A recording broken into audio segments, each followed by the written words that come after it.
Pokémon Scarlet and Violet is an incredible entry into the mainline series that still falls just short of its potential. Developed by erstwhile series studio Game Freak and published by Nintendo and the Pokémon Company, Pokémon Scarlet and Violet is the franchise's first attempt to offer a more open-ended RPG experience that features branching paths and multiple avenues with which to take the main character's journey. While its best moments will undoubtedly be in contention for the most compelling in the series' history, its clunkiness and uneven technical performance makes for a beautiful but flawed Pokémon adventure. Pokémon Scarlet and Violet follows the protagonist, a lightly customizable student freshly enrolled in Yuva or Naranja Academy, a version-specific trainer school in the Paldea region. Balancing schoolwork and the familiar path from choosing a starter to league champion is part of the story, but not all of it. Pokémon Scarlet and Violet also offers up two other roads to travel down in the form of chasing Titan Pokémon and unraveling the origins and goals of the mysterious Team Star, a group of Yuva delinquents. Those interested in the endgame will still need to complete all three paths to advance, but it's the flexibility in how a player gets there that's refreshing for a series long defined by linearity. Pokémon Scarlet and Violet's different stories are compelling, especially the Team Star narrative, which almost functions like several origin stories for future gym leaders, not to mention weaving in some of the game's more intriguing presences. The chase for the Titan starts with a bit of promise,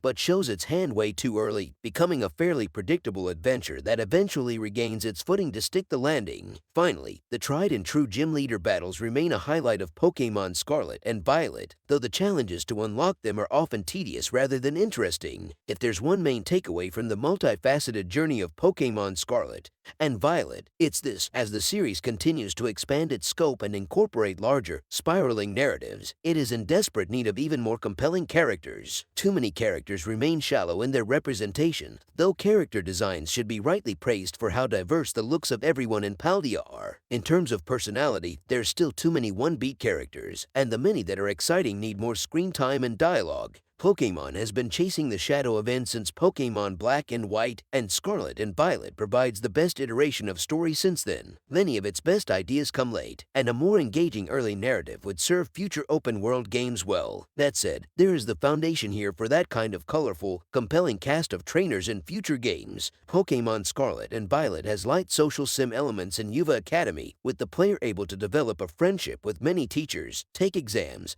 and generally interact with the Paldea region in a way that feels unique to this location. These relationships matter, and the stories that do get told are either serviceable or genuinely interesting. It would be especially brilliant if some of these characters carry over into further installments, allowing their narrative arcs to expand and become interesting side stories, as what's here begs for more exploration. Paldea itself offers a similar diversity in aesthetics, though its biomes feel less teeming with life than perhaps would be expected from a game with such a great open-world pitch. Exploration is done using Korean or Muraden depending on the version being played, with upgrades gradually unlocked that will open up each area even more and reveal some hidden secrets. Open-world exploration is still one of the best features of Pokémon Scarlet and Violet, in spite of some areas feeling somewhat empty, and the little moments of discovery that come with backtracking feel refreshing and fun. Unfortunately, Pokémon Scarlet and Violet's exploration also reveals one of its difficulties. The game simply struggles to keep up with itself in spots. There's a lot of pop and loading and some frame rate drops in hectic moments, and we experienced a few crashes during play, though these were very rare. Pokémon Scarlet and Violet's autosave functionality is very good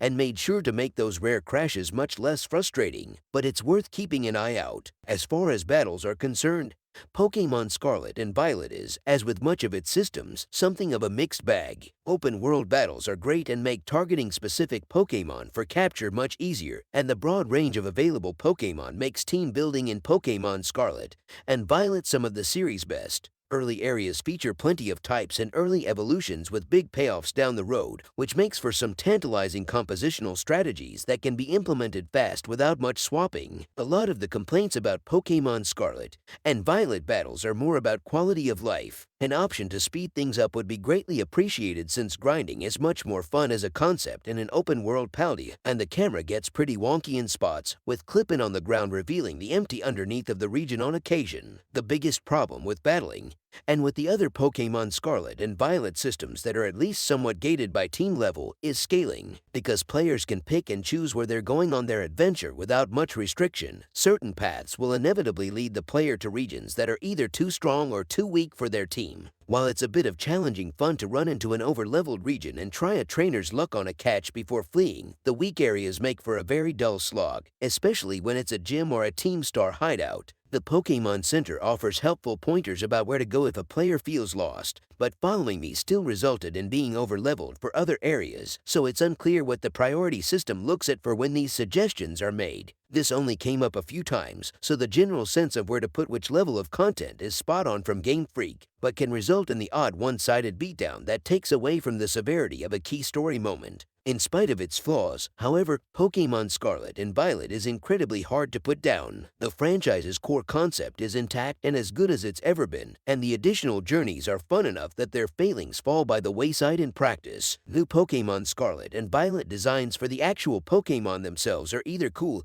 or goofy in the best ways, and the type combinations combined with terrestrializing makes for some interesting possibilities. Terrestrialized Pokemon gain bonuses to their damage based on their Terra type, but some Terra types are totally different from the Pokemon's base type, which opens up a huge range of team compositions and makes up for some of the weaknesses of usually fragile Pokemon. An astounding soundtrack filled with some of the series' best musical compilations helps make battles and moments noteworthy, and late-game environments and skirmishes take on a weighty, dynamic feel. Where does this leave Pokemon Scarlet and Violet in the context of the series at large? It's both the best iteration of the franchise and one of its most technically uneven entries. The highs are undoubtedly compelling and noteworthy, while the lows, especially performance ones, feel like they shouldn't be present in an AAA release from a studio and franchise with this much experience. All things considered, Pokemon Scarlet and Violet is a must-play adventure for everyone, even for those who have yet to take the first step on their own Pokemon journey. Time will tell how many of its ideas remain in the following iterations, but Pokemon Scarlet and Violet is a great proof of concept for how the games can evolve, and the future is exceptionally bright for the long-tenured creature collector. Our rating, 4.5 out of 5 must play. Thanks for watching. Don't forget to like and subscribe.